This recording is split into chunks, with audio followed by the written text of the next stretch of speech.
I've been playing football for as long as I can remember. I remember going to trainings as an infant with my mum and always watching her play and just crawling around, kicking balls, and so pretty much my whole life. Was it just something that was like always around, basically? Pretty much, just like, sport's always been big in my family, so always been playing with a ball or a stick or just anything I could get my hands on. Why was it football that kind of caught your attention? I'm not sure, I think it's just the beauty of the game. I know it wasn't too big growing up, but then I was always around it, and then in 2010 World Cup it became a bigger thing, so I was always playing it in school as well, and all of my mates got around it, and it just became a big sport, and I've always just really loved to play it. So 2010, I mean, that's, how old would you have been then? 5. 5? Yeah, so I can't remember too much about it, but I just remember the atmosphere around schools. We each picked a team out of a hat and supporting that team, and then just getting up in the morning, so it was pretty cool. So do you want to just talk us through your football journey? Where was it that you watched? What was the first club you had?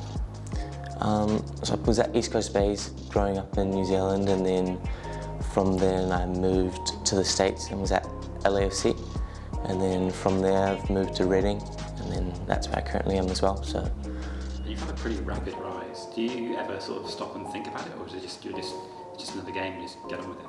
I think for me, I take it as another game, but my dad always says to me to just try live in the moment at times and stop, like you say, and just realise what you're doing. What was it like captaining Reading for the first time? It was pretty surreal and special. It was strange, like it was cool because you don't get to experience that often. Like not many players get to be captain of their club or country, so to be able to walk out and just see the fans as the first man was pretty cool. I actually found out that when I walked into the change room, the coaches were there and they told me, "You're captain here." I was like, "Oh, no way, that's cool." Obviously, you had options to play for the US or play for us. What was it that made that decision for you? I think my home. I always feel attached to New Zealand, and it will always be my home. I think I do have attachments to the US with family ties, and I lived there for a little bit, but New Zealand's always struck me as it's my home and it's where my heart resides, so it's nice to be able to put the phone on and just say I'm playing for my home. And how did that feel the first time you put the shirt on for the first time? It was pretty cool. It's one of those moments that you only get it once, so to be able to live that and say I'm playing for my home now, my country, I can play for my people, it's really cool. And obviously, we're a few days on now from you scoring your first goal for the All Whites. How was that? That was awesome. It was nice because my mum and dad haven't been able to travel down to all the New Zealand games, but they were here for this one, and so was my whole family and friends, so it was cool to know that they were in the stands and to be able to score in front of a home crowd as well. It was pretty cool. So when was it that you first decided about defending? I only got thrown into defending after COVID, actually, because I grew. They put me there, I think it was 2021, maybe. So I haven't been playing for too long, but it's worked out for me, so I can't complain. Where did you play before then? I was in the midfield as a holding midfielder, and then I moved to right back for a little bit, and then kept rotating between the two, and then ended up as a centre back. So obviously playing for Reading is a really big club in a really competitive league. You're still only 19 years old. What are your kind of aspirations, I guess, from this point onwards, knowing that you've already come so far in such a short space of time? I think for me it's always to get better. I want to push the ceiling and see how high I can go. I think you always look at trophies such as World Cups, Champions Leagues, like those are the pinnacle of the game, so I think to be able to win some of those would be pretty special.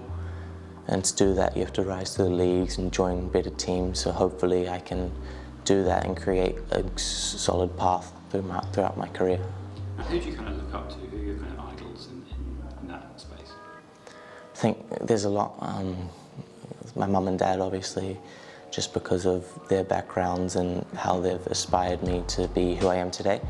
And also player-wise, you have players such as Virgil van Dijk, Sergio Ramos, Ruben Diaz, all of these great centre-backs, and who are still playing as well, so just to be able to model my game off theirs.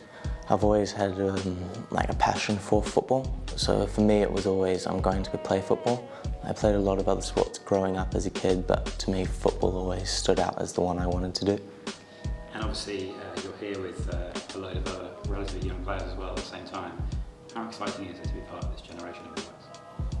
I think it is really special. I think it's not that common to have such a young group, and this group could potentially be together for a long period of time, which could see the country through a couple World Cups hopefully, and to be able to build that connection now rather than later is an opportunity that we can't take for granted. That is really cool. They're like my brothers now, you know. I can talk to them outside and it's like I've always known them. I've only known them for about a year now, but to be able to build that relationship in that short amount of time is really cool, and it's not common at all.